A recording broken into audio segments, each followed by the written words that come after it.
Hi mga ka-cravings! Today magluluto tayo ng creamy at flavorful ginataang gabi with pork. Simulan na nating magluto. Ang unang step ay iprito muna natin ang boiled pork hanggang sa mag-golden brown. Masarap pag medyo crispy ang pork. Ihalo ng ihalo ang mga bite sizes ng taba para mag-produce ng sarili nilang mantika.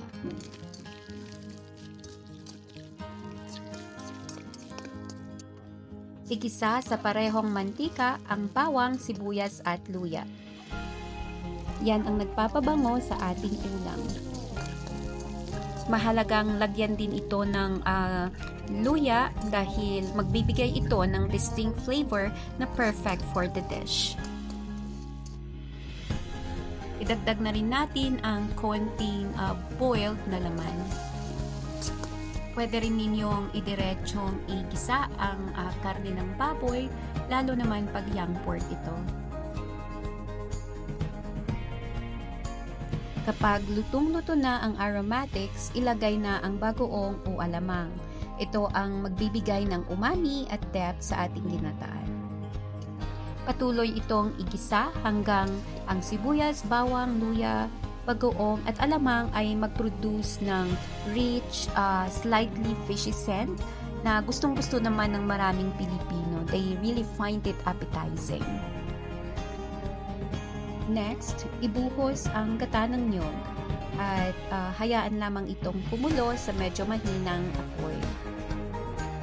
Sa kumukulong aromatics at coconut milk, idagdag ang bunga, tangkay at dahon ng gabi. Obviously, ang ginagamit natin ay yung fresh gabi, hindi yung pinatuyo.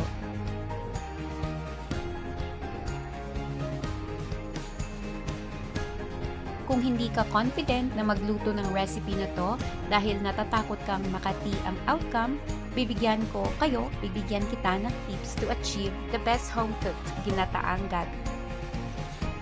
Una, don't stir it right away.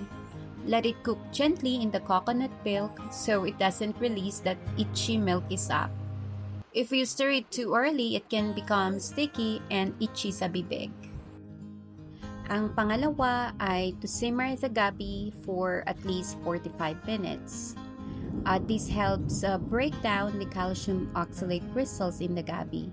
Itong mga crystals na ito ang dahilan kung bakit nagiging itchy sa bibig kapag hindi pa siya luto ng maayos. Kapag pinatagal naman ang pagluto ng gabi, lalo na sa gata, yung init at moisture from the coconut milk helps to neutralize o dissolve yung mga crystals. Kaya't magiging safe at masarap na kainin ang gabi. Walang pangangati. Once it's tender, add salt, pepper, and a bit of siling haba kung gusto nyo ng konting anghang. And last, pour the first pressed coconut milk to make the dish extra creamy. Let it simmer and thicken until perfect na ang consistency. Ayan, nearly done na ang ating ginataang gabi with pork. Creamy, savory, and perfect sa mainit na kanin. And yes, we really enjoyed cooking outdoor, sa apoy. And you know, may iba talagang lasa ang niluto sa apoy. Yung smoky flavor na hindi mo makukuha sa ordinary stovetop cooking. Kapag nagluluto sa apoy, the flavors deepen and become more complex. And that gives perfect rich taste sa ating ginataang gabi with pork. Maraming salamat mga ka-cravings for watching. I hope you enjoyed our ginataang gabi with pork recipe.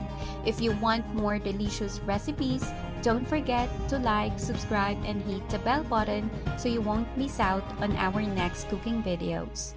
Hanggang sa susunod, keep cooking, keep enjoying, and see you next time. Salamat and happy cooking!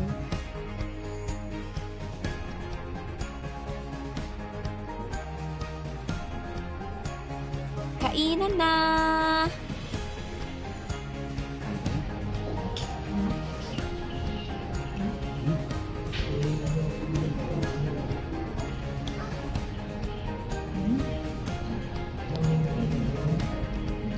ngayong gabi.